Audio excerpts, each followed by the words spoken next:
Hello everyone, हम लोग का प्रश्न है 135 के अभाज्य गुणनखंड क्या है। तो चलिए दोस्तों 135 के अभाज्य गुणनखंड निकालते हैं और देखते हैं कि 135 के अभाज्य गुणनखंड यानी कि प्राइम फैक्टर्स क्या होता है। तो यदि दोस्तों आप लोग भी इस तरह के अभाज्य गुणनखंड निकालना सीखना चाहते हैं तो इस वीडियो को ध्यानपूर्वक ही देखते रहिएगा। देखिए दोस्तों 135 जो यह संख्या है इसका अभाज्य गुणनखंड निकालना है, इसलिए यह जो संख्या है इसको यहाँ पर कुछ इस प्रकार से हम लिख लिए हुए हैं। अब दोस्तों क्या करना होता है, इस संख्या को कटाना होता है और सिर्फ अभाज्य संख्या से कटाना होता है। तो देखिए सबसे छोटी तो अभाज्य संख्या 2 होती है, तो हम देखेंगे क्या यह संख्या 2 से कटेगी। तो देखिए दोस्तों 2 से कटने का क्या नियम होता है, यदि किसी संख्या के इकाई का अंक यदि 0 रहता है, 2 रहता है, 4 रहता है, 6 रहता है और 8 रहता है तो वो संख्या 2 से कट जाती है। लेकिन इस संख्या के इकाई का अंक यहाँ पर 5 है, इसलिए क्या होगा, यह संख्या 2 से नहीं कटेगी। तो अब हम देखेंगे दोस्तों क्या यह संख्या 3 से कटेगी। तो देखिए दोस्तों 3 से कटने का क्या नियम होता है, यदि किसी संख्या के अंकों का योग 3 से कट जाता है तो वो संख्या भी 3 से कट जाती है। तो चलिए इस संख्या के अंकों को जोड़ते हैं और देखते हैं क्या 3 से कटता है। तो देखिए इस 1 में इस 3 को जोड़ेंगे तो कितना होगा, 4 होगा, और 4 में इस 5 को जोड़ेंगे तो 9 होगा। तो 9 जो संख्या है वो 3 से कट जाता है 3 बार में, इसलिए क्या होगा, यह जो संख्या है 135 यह भी 3 से कट जाएगी। तो चलिए इसको हम 3 से कटा देते हैं।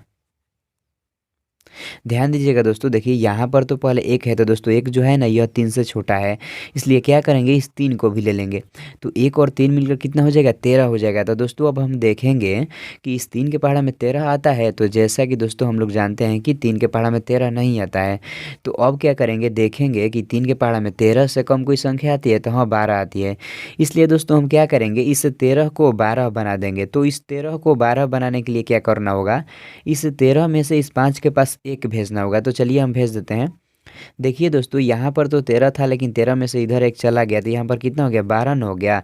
अब क्या होगा, यह 12 जो है इस 3 से 4 बार में कट जाएगा, क्योंकि 3 चौके 12 होता है।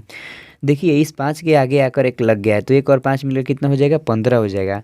तो यह 15 भी इस 3 से 5 बार में कट जाएगा, क्योंकि 3 5 15 होता है। यहाँ पर देखिए दोस्तों 45 आ गया। तो देखिए यह 45 जो संख्या है इसको अंकों को जोड़ते हैं। तो देखिए इस 5 में इस 4 को जोड़ेंगे तो कितना होगा, 9 होगा। तो 9 जो संख्या है वो 3 से कट जाता है, इसलिए 45 जो यह संख्या है यह भी 3 से कट जाएगी। तो चलिए इसको भी 3 से कटा देते हैं। देखिए दोस्तों यहाँ पर तो पहले 4 है, तो देखेंगे कि 3 के पहाड़ा में 4 आता है।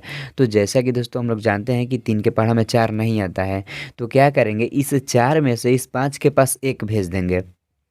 ध्यान दीजिएगा दोस्तों, देखिए यहाँ पर तो 4 था, लेकिन 4 में से इधर 1 चला गया, तो यहाँ पर कितना हो गया, 3 न हो गया। अब क्या होगा, यह 3 जो है इस 3 से एक बार में कट जाएगा, क्योंकि 3 का ही 3 होता है।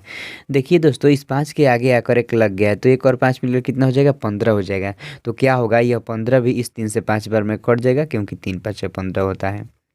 यहाँ पर तो दोस्तों 15 आ गया, तो 15 को 3 से कटा देंगे, तो यह 5 बार में कट जाएगा, क्योंकि 3 5 15 होता है। यहाँ पर तो 5 आ गया, तो जैसा कि हम लोग जानते हैं कि 5 जो है एक अभाज्य संख्या है, तो 5 को 5 से कटा देंगे तो यही एक बार में कट जाएगा। देखिए दोस्तों हम 135 का अभाज्य गुणनखंड निकाल रहे थे, इसलिए 135 जो ये संख्या है इसको पूरी तरह से हम अभाज्य संख्या से कटा लिए हुए हैं। अब क्या करेंगे, यहाँ पर कुछ इस प्रकार से हम लिखेंगे, 135 बराबर, देखिए दोस्तों 135 जो यह संख्या है 1 2 3 3 बार सिर्फ 3 से कटा है और 1 बार 5 से कटा है। तो इन सभी को क्या करेंगे, यहाँ पर गुणे के रूप में लिखेंगे। तो चलिए लिखते हैं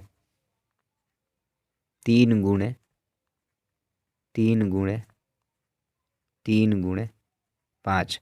तो दोस्तों जो यह आ गया ना, 3 गुणे 3 गुणे 3 गुणे 5, यही क्या हो गया, इस 135 का अभाज्य गुणनखंड यानी कि प्राइम फैक्टर हो गया।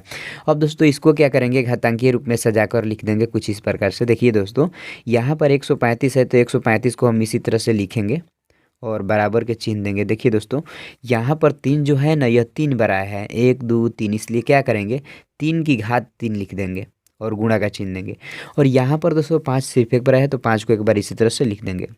तो यह जो दोस्तों हो गया ना, 3 के पावर 3 गुणे 5, यह क्या हो गया, घातांक के रूप में हो गया। तो आई होप दोस्तों आप लोग इस वीडियो में जान गए होंगे कि 135 के अभाज्य गुणनखंड यानी कि प्राइम फैक्टर क्या होता है।